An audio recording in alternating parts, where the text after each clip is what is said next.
Assalamualaikum warahmatullahi wabarakatuh. Perkenalkan, nama saya Jaljabilah Ananta Sufijanti dari semester 3C. Di sini saya akan mereview kembali hukum pidana lanjutan pada pertemuan ke-6 yang telah disampaikan oleh dosen saya, yaitu Ibu Profesor Dr. Hajah Heni Nur Aini SHMH, dan asisten dosennya yaitu Bapak Dr. M. Rendi Aritayandi SHMH. Bab 3, perbarengan atau gabungan tindak pidana atau konkursus.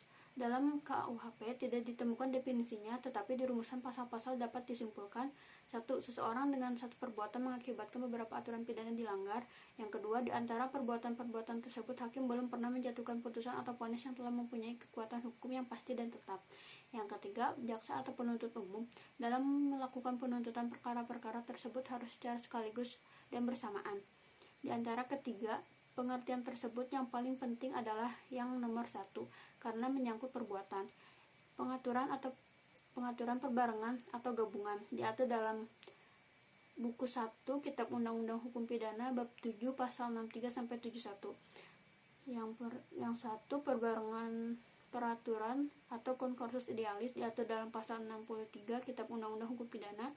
Yang kedua, perbuatan berlanjut atau portegeti handling diatur dalam pasal 64 Kitab Undang-Undang Hukum Pidana. Dan yang ketiga, perbarengan perbuatan atau konkursus realis diatur dalam pasal 65 sampai 71 Kitab Undang-Undang Hukum Pidana. Konkursus idealis dan konkursus realis adalah bentuk konkursus murni, sedangkan perbuatan berlanjut atau portegeti handling adalah bukan bentuk konkursus murni.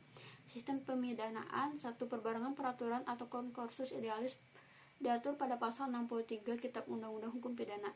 Menurut pasal 63 ayat 1 Kitab Undang-Undang Hukum Pidana digunakan sistem absorpsi, yaitu hanya dikenakan atau dijatuhkan pidana pokok terberat. Dalam sistem pemidanaan seperti ini dinamakan absorpsi murni hisapan. Murni yaitu pidana terberat menghisap pidana yang ringan. Dalam konkursus idealis, perbuatan yang dimaksud adalah perbuatan jasmani atau material handling, yaitu perbuatan yang tidak dapat dipisahkan. Dalam pasal 63 Kitab Undang-Undang Hukum Pidana, aturan yang dilarang harus berbeda atau lebih dari satu aturan pidana, tetapi dalam praktis sering terjadi beberapa perbuatan yang hanya melanggar satu pidana. Terhadap hal ini dipakai pendapat doktrin, yaitu konkursus idealis homogenis. Sekian dari saya. Wassalamualaikum warahmatullahi wabarakatuh.